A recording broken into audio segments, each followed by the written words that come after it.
یہ جناب قانون نہیں ہے. ہاں اب البتہ انہوں نے شکل چینج کر لی تو بھائی ٹھیک ہے، کوئی فرق نہیں.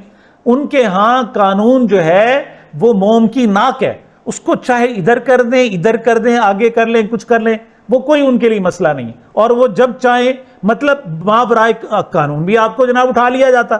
انتظار پنجوتھا آج 13 دن ہو گئے، اس کا کوئی پتہ نہیں. تو یہ جناب جب ان کو یہ لوگ بات سمجھ آئی تو پھر ان کی جناب حالت تبدیل ہوئی. پھر ان کو گین کیا ہوا، پی ٹی آئی نے گین کیا کیا، حاصل کیا کیا؟ جی جناب حاصل یہ کیا کہ آپ کی جو مخالف جماعتیں تھیں، آپ کی سول سوسائٹی جو بالکل لا تعلق رہنے والے جو ایک خاص فیز اور خاص جناب درمیان میں لوگوں کی تعداد ہے، وہ بھی اب آپ کے حق میں آ گئی ہے. مولانا فضل الرحمان صاحب جیسا بندہ اسمبلی میں کھڑا ہو کے کہتا ہے کہ عمران خان کے ساتھ تم زیادتی اور کر رہے ہو اور میں ان کے ساتھ کھڑا ہوں، مذمت کرتا ہوں، اور آگے کسی میں جرت نہیں ہے. اور دوسری طرف دیکھیں آپ سول سوسائٹی، مطلب وہ کہہ رہے ہیں اب تو مطلب پوچھنا بھی بند کر دیا، اور فیصل ووڈا نے آگے بتانا بھی بند کر لو جی جڑا کچھ کر رہے ہیں بس کر رہے ہیں، ہمارے پاس جواب بھی نہیں ہے ان کے پاس.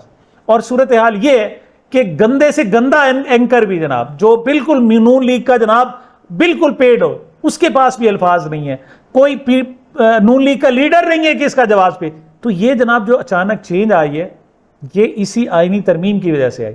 بظاہر تو یہ کہتے ہوں گے واہ کمال کر دیا، لیکن یہ ان کی رگوں میں جڑوں میں کیسے سرایت کر رہا ہے یہ ان کو اندازہ ہوگا. دوسری طرف آئی سی جے، انٹرنیشنل کمیٹی فار جورسٹس، اس نے باقاعدہ اعلامیہ جاری کر دیا کہ 21 اکتوبر سے پاکستان کی جو عدلیہ ہے وہ آزاد نہیں رہی. یہ چھوٹی بات نہیں ہے، آپ کی پوری دنیا میں کوئی بات سن نہیں رہا تھا. عمران خان کی بات اب وہ کہتے ہیں نہیں یہ عدلیہ نہیں ہے. پوری دنیا کا جو میڈیا ہے وہ کہہ رہا ہے جناب یہ ساری جو آئینی ترمیم کی ہے صرف عمران خان کو قابو کرنے کے لیے، عدلیہ کو قابو کرنے کے لیے، اور کچھ نہیں. تو اتنی زیادہ فیورز آ جانا یہ کم نہیں ہے. اچھا آگے صرف بات ہی اقوام متحدہ کو جو انتہائی الارمنگ ہے، اور اگلے 2-4 دنوں میں یہ بات سامنے آئے گی. اقوام متحدہ میں آپ نے کچھ سائن کر کے رکھے، چارٹر آف میمورنڈم جو ہے وہ آپ نے دستخط کر کے رکھے. ان کو کہا ہے کہ مذہب کی بنیاد پر کسی پر ظلم نہیں کیا جائے گا، انسانی حقوق کا خیال رکھا جائے گا، قیدیوں کے ساتھ برا سلوک نہیں کیا جائے گا، ہمارے یہاں سیاسی جماعت ڈیموکریسی رہے گی، عدالتی نظام سموتھ رہے گا. تو اب جناب اقوام متحدہ نے باقاعدہ کنسرن ظاہر کر دیا کہ پاکستان میں اب عدلیہ آزاد نہیں رہی، اور اب آپ کو وہاں جا کر جواب دے ہونا پڑے گا. خاص طور پر آپ نے یہ جو 17 دن آپ نے جناب رکھا، اس پر جواب دے وضاحت دینا آپ کے لیے مشکل ہو جائے. جب میں آپ سے بات کر رہا ہوں اس سے 15 منٹ پہلے جو امریکی جناب وہ دفتر خارجہ میں بریفنگ ہوتی ہے، جو سوال سب سے اہم اور بڑا تھا وہ یہی تھا کہ آپ کون سے جناب انسانی حقوق کی بات کرتے ہیں، پاکستان میں کیا ظلم ہو رہا ہے. اور آگے امریکہ کہتا تھا نہیں وہ ان کے اب وہ کہتے ہیں نہیں ہم کچھ کر نہیں سکتے، ہم تو صرف ان حکومتوں کو کہہ سکتے ہیں اور ہم ان کو کہہ رہے ہیں. مطلب امریکہ بھی اب ڈیفینڈ نہیں کر سکتا. یہ آپ پی ٹی آئی کی کامیابی سمجھیں، اور یہ دوسری طرف نون لیگ کی حکومت کی ناکامی ہے. بھائی پہلے ہی قانون آپ کے ہاتھ میں تھا، آپ نے قانون کو اس طرح ننگا کر کے در حقیقت اپنے آپ کو ننگا کیا، کچھ کسی اور کو نہیں کیا. دی گارڈین میں دی گارچین بھی جسے کہتے ہیں جناب برطانوی اخبار، وہ اس نے بڑا کلیئر لکھا جی کہ پاکستان میں اب عدلیہ آزاد نہیں رہی، عدلیہ کمپرومائز ہو گئی، اور ججوں کو جناب ساری جو قوت تھی عدلیہ کی وہ اس وقت حکومت نے لی. اور ساتھ یہ بھی کہ یہ سب کچھ ایک پارٹی پی ٹی آئی کو اور اس کے لیڈر کو صرف سیاست سے باہر رکھنے کے لیے کیا جا رہا ہے. مطلب یہ وہ باتیں تھیں جو پہلے عمران خان کہتا تھا اب وہ پوری دنیا کہہ رہی ہے. یہ چھوٹی بات نہیں ہے. عمران خان کو کہتے ہو نا تو کہ ہم نے اس سے جناب ہوپ حاصل کر لی، نہیں تم نے ہوپ حاصل نہیں کی، تم نے جناب اپنے پاؤں پر خود کلہاڑی ماری ہے. تم آگے دیکھو اس کے کانسیکوینسز کیسے آتے ہیں. جیو جیسا جناب پروگرام، میں ریما عمر کی بات سن رہا تھا، اس نے کہا جی میں بالکل میرے پاس الفاظ نہیں ہیں، اور ساتھ سہیل بڑائچ اور سلیم صافی صاحب جیسے لوگ بیٹھے ہوئے یوں گونگ بن کے بیٹھے ہوئے تھے. وجہ یہ ہے کہ ان کے پاس اب ڈیفینڈ کرنے کے لیے کچھ رہا نہیں. اگلی بات، وکلا کبھی آپ کے ساتھ ہوتے تھے کبھی نہیں ہوتے تھے. اس واقعے کے بعد وکلا آپ کے ساتھ کھڑے ہیں. اب وہ کہہ رہے ہیں آؤ ہمارے ساتھ آؤ، آؤ ہم تحریک ہم چلاتے ہیں، آؤ آپ ہمارے ساتھ کھڑے ہو جاؤ. یہ کوئی کم بات نہیں ہے. کراچی بار نے، بلوچستان بار نے، پنجاب بار نے، لاہور بار نے، اسلام آباد، مطلب تمام جو وکلا کی بڑی بڑی تنظیمیں ہیں سوائے سندھ بار کے، انہوں نے کنڈیم کر دیا اس کو، اور انہوں نے کہا جی کسی صورت بھی قبول نہیں ہے. اور اب ہونے تو دیں نا اجلاس یہ جو ہونے والا ہے، کہ جس میں نئے چیف جسٹس کو کسے اگر منصور علی شاہ کو اب یہ کر لیتے ہیں نا تو انہی کے حق میں بہتر ہوگا. شاید یہ اس احتجاج کو اور لائرز موومنٹ کو روک لیں، ورنہ یہ بھی نہیں ہوگا. تو لائرز کی جو ہمدردی ہیں سول سوسائٹی کے ساتھ، یہ بھی پی ٹی آئی کو ملی ہیں. یہ صرف آئینی ترمیم کی وجہ سے ملی ہیں، ورنہ کوئی اور صورت نظر نہیں آ رہی تھی. اور آگے بات، آپ کا کیا خیال ہے ججز خاموش رہیں گے اس ساری صورتحال پر؟ 3 چیزیں ہو سکتی ہیں. ججز استعفے دے دیں. اور استعفے کیوں دیں؟ ایک بات یاد رکھیں، یہ جو عام جج نہیں ہے، مطلب یہ بطور وکیل کروڑوں روپے کما رہے تھے، اور آپ نے 10 12 14 لاکھ روپے ان کو تنخواہ دے کے، وجہ کہ یہ عزت کمانا چاہتے، عزت کے لیے بیٹھے ہوئے تھے. اب جب عزت نہیں ہے اور آگے کمیونٹی میں، سوسائٹی میں ہیرو بننے کا موقع مل رہا ہے، یہ تو کبھی کبھی ملتا ہے. آپ دیکھیے گا کوئی جج پیچھے نہیں رہے گا. ہاں اس طرح استعفے دے کے گھر نہیں جائیں گے، وہ مزاحمت کریں گے، مزاحمت میں ہی ہے. تو یہ حکومت کے لیے آسان نہیں ہوگا اس ساری صورتحال کو کنٹرول کرنا. اور دوسری بات، یہ بڑے شوق سے کہہ رہے ہیں جناب کہ ہم اپنے جج رکھیں گے. ذرا سارا بھی حیا والا، غیرت والا شخص یہاں اس بینچ، آئینی بینچ کا عہدیدار بننا، جج بننا پسند ہی نہیں کرے گا، انکار کر دیں گے.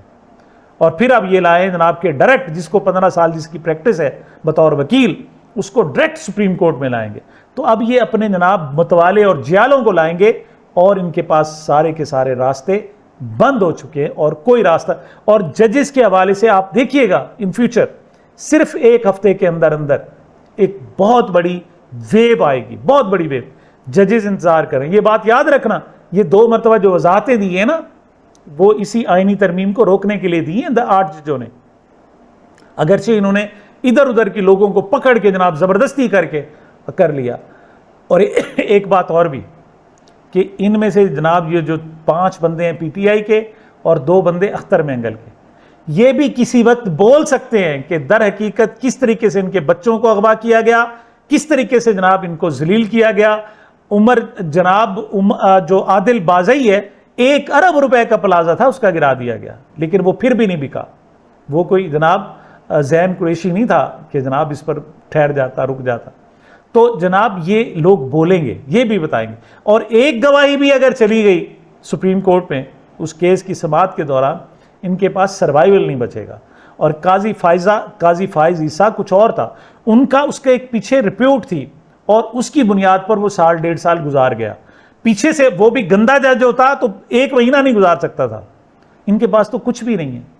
اس کا سٹیک تھا، اس کے پاس سرمایہ تھا، پوٹینشل تھا، جو وہ جلاتا رہا، سروائیو کرتا رہا، اور آخر میں بالکل اب گندا ہو کے جا رہا ہے. ان کے پاس تو کچھ بھی نہیں ہے. ان کے لیے بڑے مسئلے ہوں گے. اور دوسری بات، مایوسی تو 36 گھنٹے رہی پی ٹی آئی کے لوگوں پر. اب وہ مایوسی ایک نئے عزم میں تبدیل ہو چکی ہے. وہ کہتے ہیں نہیں، اب ہم مزید قربانی دینے کے. یقین کریں لوگوں کو میں نے دہاڑے مارتے سنا ہے. وہ اس کی ماں کو یاد کرتے ہیں کہ ماں شوکت خانم، یہ تیرا بچہ کس مٹی کا بنا ہوا ہے، یہ جناب اس پر ظلم ہو رہا ہے، زیادتی ہو رہی ہے، لیکن یہ کھڑا ہے، ہم شرمندہ ہیں کہ ہم اس کا ساتھ نہیں دے سکتے. بار بار کہہ رہے ہیں کہ مرشد میں لڑ نہیں سکا پر چیختا رہا، خاموش رہ کے ظلم کا حامی نہیں رہا. مطلب ہر شخص کہہ رہا ہے. اور عمران خان کا لوگ نام لیتے ہیں، لوگوں کی داڑھیں نکل جاتی ہیں، ان کی آنسو نکل آتے ہیں. یہ محبت پہلے نہیں تھی، یہ محبت بڑھتی جائے گی. اور بڑھائی کس نے؟ یہ تمہاری ترمیم نے جناب جو ظلم کیا ہے اس کی وجہ سے بڑھا ہے، ورنہ ایسا نہیں ہو سکتا تھا. آگے آگے دیکھیں چلتا ہے. اب بڑی کامیابی جناب، وہ واہ بڑی کامیابی، ہم نے تو جناب اب آئینی ترمیم کرا لی، جج اپنے ہاتھ میں آ گئے. جج پہلے بھی تمہارے ہاتھ میں تھے، کون سا جج تھا تمہارے ہاتھ میں نہیں تھا جناب؟ کوئی ایک ہاتھ کوئی ادھر گڑبڑ کرتا، اوپر قاضی بیٹھا ہوا تھا، ادھر سے جناب عامر فاروق بیٹھا ہوا تھا، کسی کو جرت نہیں تھی. ادھر سے جناب الیکشن کمیشن میں سکندر بٹھایا ہوا ہے آپ نے جناب. تو آپ تو جعلی ڈگریاں بھی ڈھونڈ لیتے تھے جناب ان کے. تو آپ پہلے بھی کنٹرول میں تھا. یہ جو اعلانیہ آپ نے کیا ہے یہ جناب پی ٹی آئی کو فائدہ دے گی، اور حکومت کو نقصان، ان کے دن گنے جا چکے، یہ کسی وقت بھی جناب بھاگ سکتے ہیں۔ وہ ہے نا نواز شریف بھاگ رہا ہے، جمعے کو جناب جا رہا ہے، ہفتے کی رات جناب دبئی میں رہے گا، پھر اگلے دن اتوار کو لندن پہنچے گا، منگل کو وہاں سے جناب امریکہ روانہ ہوگا، 4 دن وہاں قیام کرے گا، پھر واپس لندن آ جائے گا۔ اگلا شیڈول نہیں ہے۔ پھر نومبر میں جناب پہلے ہفتے میں مریم نواز صاحبہ جائیں گی۔ مطلب لوگوں کو پتہ ہے ان کا وطن وہ ہے، یہاں تو جیسے پاکستان کے لوگ محنت مزدوری کرنے جاتے ہیں نا، تو یہ یہاں پر جناب پیسہ کمانے کے لیے آئے ہوئے ہیں، ان کا وطن وہ ہے، سب کو پتہ ہے۔ تو ان کے خلاف نفرت بڑھ رہی ہے، یہ کم نہیں ہو رہی۔ سامعین، یہ میری اب تک کی گزارشات تھی۔ مجھے اپنے اس چینل کو اپنی محبتوں اور دعاؤں میں یاد رکھیے گا۔ ملتے ہیں چھوٹے سے وقفے کے بعد۔